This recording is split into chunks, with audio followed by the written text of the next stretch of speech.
Well, hello, heart of the city. Hello, everybody. This is Darren Billings up here in the beautiful but weird weathered Oregon, Portland, Oregon. Hello, how are you? First of all, as I get going on this podcast, I got to be honest. I really do. I've never done one of these things before. So I don't know how I'm going to do or whatever. I'm just going to share my heart. As I get going, as people are coming on, I want to say, first of all, just real quick, my connection is thank you, Gloria. Wow. I got a chance to get to know Gloria better. I've known of Gloria for years, but have never really known her. I got a chance to speak with her the other night as I invited myself to come on the podcast. Wow, what a human. Seriously, what a gal. Anyway, just appreciate you, Gloria. Thank you for the opportunity. Oh, and hi. Her name was Judy. As I get started, I think I would just start by saying this. I'm going to let you know a little bit about who I am and why I do what I do. My name is Darren, but her name was Judy. And Judy was a very intense individual. She lived on the streets. Check this out. She lived on the streets for 40 years. 40 years. She lived on the streets of Hollywood. And she was bipolar. And she was also severely schizophrenic. A lot of it was drug-induced. She was a drug addict for many years. Judy was really not worth anything. She had nothing in life. She was just a broken individual.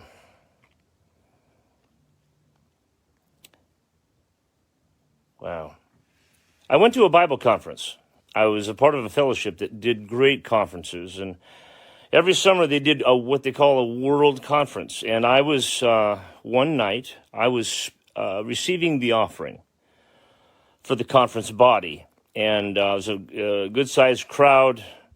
Saw many friends there, many people I didn't know. When I got off the stage after receiving the offering, something happened. It was kind of a trip. What happened was this man came up to me and he said, Darren, he knew my name because I received the offering. He said, Darren, you've never met me, you've never seen me, and you will not see me again until we're in heaven. And I thought that's interesting. And what he said was, he said, the devil has sought an assassination attempt against you and your life. Now, guys, I'd never met this guy before. I don't know who he was. I was kind of taken back. Because when he said it, there was some authority to what he said.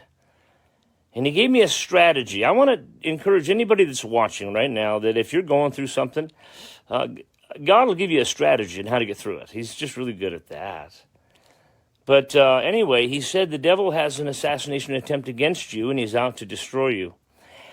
And the reason why I share that is because that night, Judy was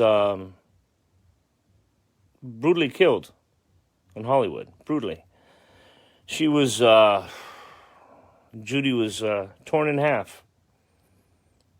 She was sleeping on a park bench on La Cienega Boulevard, and a driver who was very intoxicated at 2 a.m.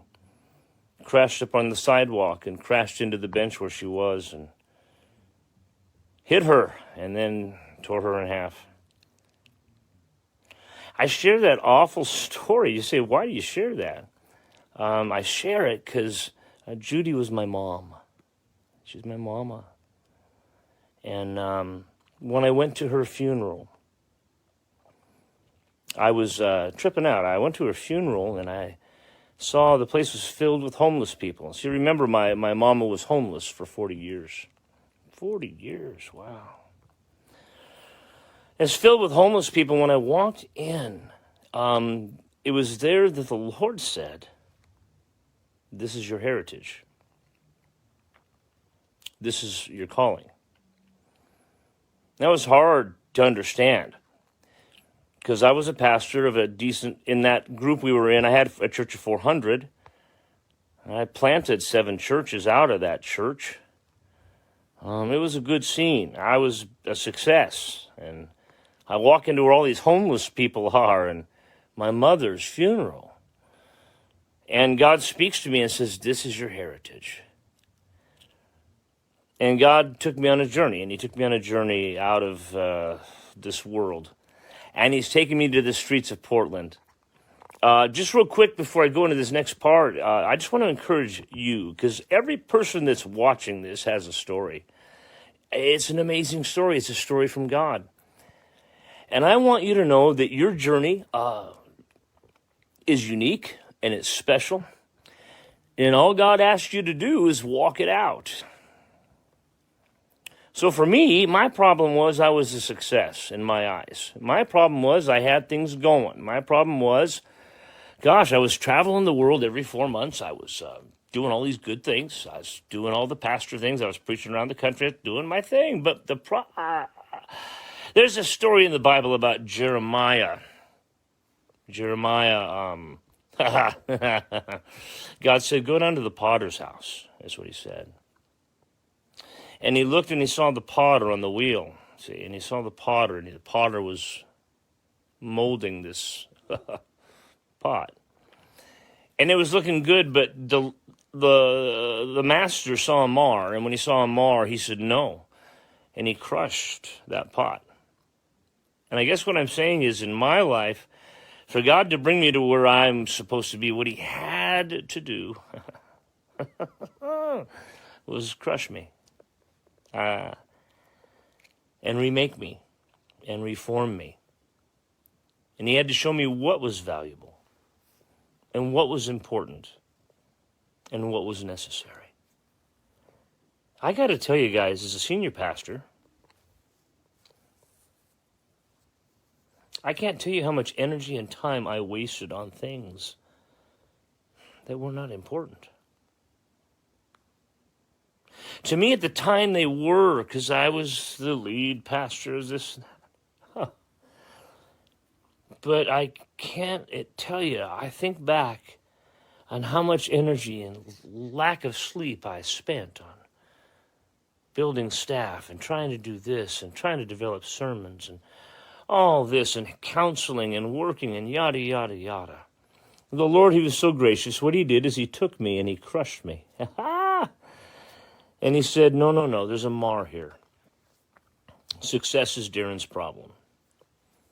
And what God did is really cool, is he allowed me to experience real struggle in ministry. The first time I was in ministry, I was solid. I was it. I had everything going. This time around, the Lord said, no, he's going to struggle. He's going to go through it. And so for 8 years, I was in the ministry and I struggled. And after 8 years in the ministry, I had 20 people. In the eyes of the world, that is not a success, folks. I'm just telling you right now, okay? 8 years, 20 people. As a matter of fact, many pastors will be saying, well, he should be out of the ministry. He's not really called to it. That's such bull. Really, what we need is purpose. Our ministries need purpose, not just people. Just because you're big doesn't mean you're healthy. Think about it as a human. Just because you're big, it really, if you want to be healthy, sometimes some of the smaller people I know are the healthiest, and same with churches. Oh, that was good. So guys, after 8 years, he challenged my heart to make a difference in Portland. And I stopped trying to build my church, is what happened. I just got done with it. And God gave me a burden, a heart for the city. I was broke. This is how bad our church got to. After 8 years, 20 people, I was out of money. I was out of savings. This is a true story. And I was so broken, I was turning in my resignation. I was done. And right at that time, God spoke to me and said, finally, now you're ready. And I just want to encourage, maybe there's someone that's watching me that maybe you're at that point where you're done. Perfect. I would say to God, I'm hanging on by a thread.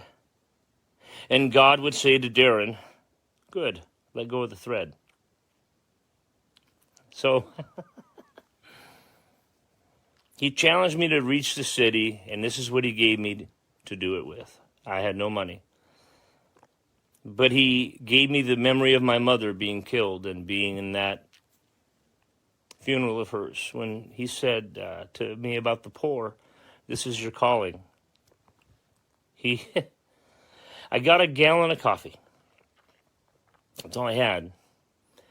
And I got 24 pair of socks. And I got out of my church, a senior pastor. Got out of my church. I stopped doing that. I mean, I do church. I have church. But what I'm saying is I stopped trying to play the church game. And I got out, and I just went on the streets. And I started looking for my friends, I call them, not the homeless. And we gave coffee, and I gave socks. And I started talking to them and getting to know them. And that was about 1.5 years ago. Now, we're in 2 counties, reaching 3 cities in 4 areas. The last weekend's outreach, we had 4 different denominations come together, represented, reaching the city, reaching the streets. There's this crazy explosion that's happened. And it's all because of God. He took me at my weakest. Now, I'm going to wind down here because I don't want to take much more time. But he took me at my weakness to fulfill a word. I wish I could say to y'all that are watching right now, by the way, hi, everybody. I wish I could say to y'all that are watching, I wish I could say that your destiny is going to come out of your strength. But it's not true. It's not. Because in your weakness, you're going to find his strength. And now, the city of San Jacinto is starting a homeless ministry. We're starting to reach other states that are getting a hold of us to want to reach and do homeless ministries. See, my mom, she wasn't much to the world. But she was everything to me. And this is what I say, I guess, as I went down. The devil took my mama. That's all right. Because I'm going to take him out. And San Diego, I love your city. I look at it, it's pretty. You got one of the most gorgeous cities in the world. But in it, they're lost and they're hurting. And God's looking for some weak people that he can use to turn this city upside down. Anyhow, I was just doing an introduction. If I'm invited back, I would love to share some other things, but I wanted to let you know who I am. And so that's why I've done this, okay? Anyway, God bless you. Anything else I can think of? No? Hey, Gloria, you're my hero, sis. Thanks so much.